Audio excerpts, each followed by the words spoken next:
जीवनात संकट येतात, पण बाबा जुमदेवांची कृपा असेल तर ते संकटही मार्ग दाखवतात. आपण दुसऱ्यांना प्रेम दिलं, आदर दिला तर परमात्मा आपल्याला आशीर्वाद देतो. मन शांत असेल तर बाबा जुमदेव स्वतः आपल्या अंतःकरणात प्रकट होतात.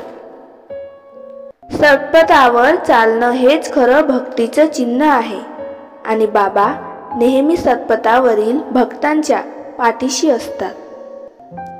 आपली श्रद्धा खरी असेल तर बाबा आपल्या मनात न मागता हवं ते देतात.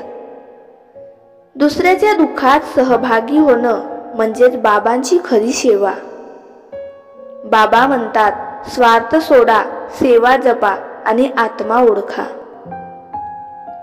जीवनातील खरे धन म्हणजे श्रद्धा, विश्वास आणि संयम हे 3 बाबा जुमदेव आपल्याला शिकवतात.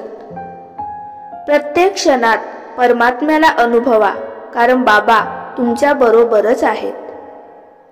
धर्म म्हणजे कर्म आणि कर्मातच बाबांची कृपा दिसते.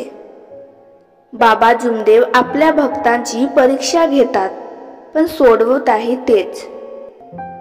आपण जिथे चुकतो तिथे बाबा आपल्याला योग्य वाट दाखवतात. फक्त त्यांच्यावर पूर्ण विश्वास ठेवा. माझं काहीच नाही, सगळं बाबांचं आहे, ही भावना आपल्याला अहंकारामुक्त करते. बाबांची आठवण म्हणजेच आत्म्याचा आत्म्याशी संवाद.